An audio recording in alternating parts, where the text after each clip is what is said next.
The grid is set for the upcoming edition of the 24 Hours of Le Mans.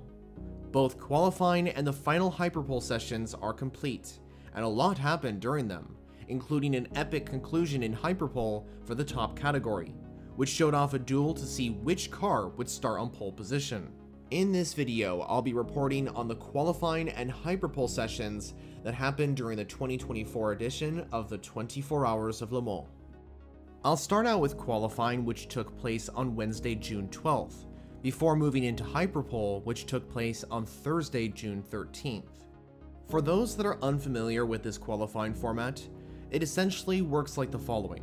All cars compete in qualifying, and once the session is over, the top 8 in all categories progress into the Hyperpole session to determine pole position. Meanwhile, the cars that qualified in positions 9 and below are set for the race. Qualifying proved that the entire field across all 3 classes was very close, and we're definitely in for an exciting 24 Hours of Le Mans. At the start of this 1-hour qualifying session, in the hypercar class, it was Ferrari AF Corsa that set the pace. Antonio Fuoco went to the top, followed by the 2 other 499Ps. However, Ferrari were soon dethroned by the qualifying master himself, Kamui Kobayashi, in the number 7 Toyota, setting the pace with a 3-minute 24.7. Soon after though, the Japanese driver was removed from first when Antonio Fuoco temporarily retook the fastest time, although both entries were then beaten by Sebastian Bourdais in the number 3 Cadillac, who set a 124.6. This session proved that Cadillac has brought a really strong car to Le Mans this year, and has the ability to not just fight for pole position, but potentially the race win in the event itself. Now during qualifying, a factor that proved quite difficult to deal with was traffic. This mainly affected the hypercar entries, and considering there are so many cars out on track at the Circuit de la Sarthe, it's hard to get a perfect lap, especially when you're having to maneuver around other cars to get that lap completed. Because of this, some of the hypercar entries needed to back out of their laps, or lose time unfortunately, which resulted in them not getting a perfect lap in order during this qualifying session. Despite this, the hypercars and any entries affected by traffic were still able to continue on with their laps, and thankfully there wasn't any major incidents that caused like a car to go in the wall, for example. Meanwhile, in the LMP2 category, despite the LMP2 Spike the Dragon car, aka the number 14 AO Racing by TF Sport car, in the lead with the fastest time, it would end up being the number 37 Cool Racing entry that would end up with the fastest time of the entire qualifying session. Setting the pace in LMGT3 was Ben Barker in the number 77 Ford Mustang GT3.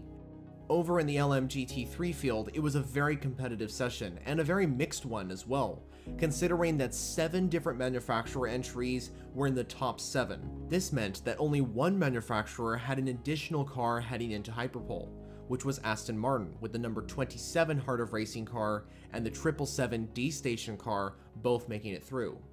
In the hypercar class, at the end of qualifying, it would be Dries Vanthoor that would set the pace in the number 15 Team WRT BMW.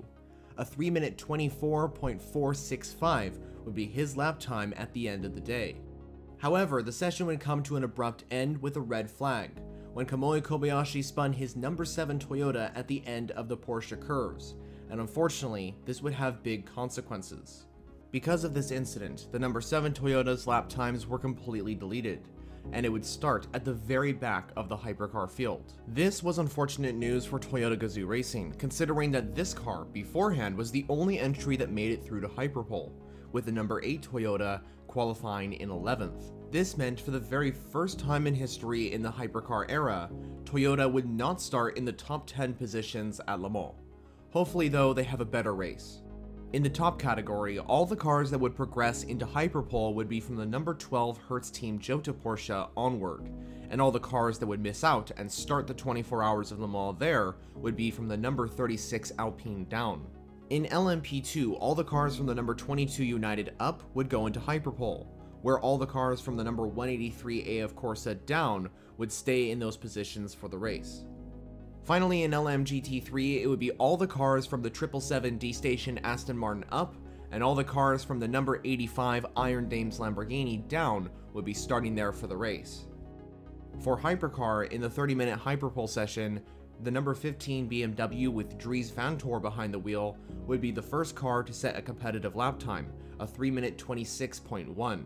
But soon the BMW was overtaken at the lead by the 2 Ferrari AF Corsa entries. As the session progressed though, Sébastien Bourdais in the number 3 Cadillac was on unbelievable form when he set a lap time that put him around 8/10ths faster than the Ferraris. The number 3 Cadillac was definitely the car to beat for pole position, especially with the guy who grew up in Le Mans, Sébastien Bourdais, behind the wheel. And when a temporary red flag was called out when Dries Vanthoor went off at the Indianapolis corner in the number 15 BMW, the number 3 Cadillac's chances of the overall pole were very likely. Just like in qualifying, the LMP2 class was headed by Spike. The number 14 AO by TF entry with Louis Delatraz behind the wheel was around 7/10ths clear of the number 37 Cool Racing LMP2. The question now was, would Louis Delatraz be able to hold this position to the end of Hyperpole? In LMGT3, during this session, the McLaren 720S GT3 was going really well. The only McLaren in Hyperpole, which was the number 70 Inception Racing entry, was at the top with about a 4/10th gap to the number 92 Manthey Pure Racing Porsche.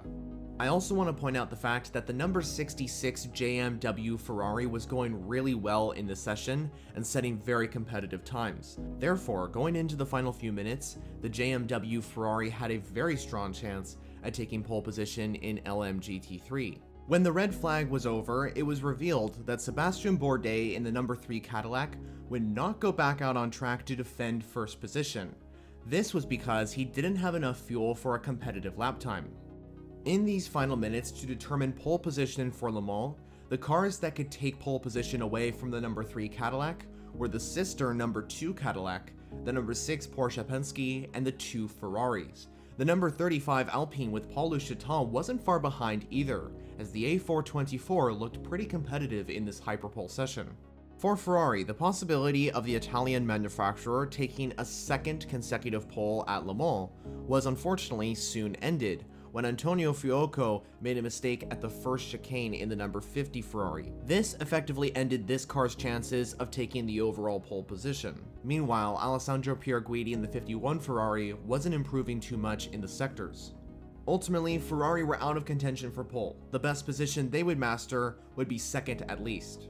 With limited time remaining, Alex Lynn in the number 2 Cadillac and Kevin Estre in the number 6 Porsche were both improving on their lap times. In this epic conclusion to Hyperpole, Alex Lynn would take the number 2 Cadillac to provisional pole position, with a 3-minute 24.7 lap time. But that lap time would soon be beaten by Kevin Estre in the number 6 Porsche Penske, who would go a 10th faster to claim pole position for Porsche Penske Motorsport at Le Mans. It was truly a phenomenal lap time from Kevin Estre in the number 6 Porsche Penske, and the French racer never disappoints when he gets behind the wheel of a motor racing entry.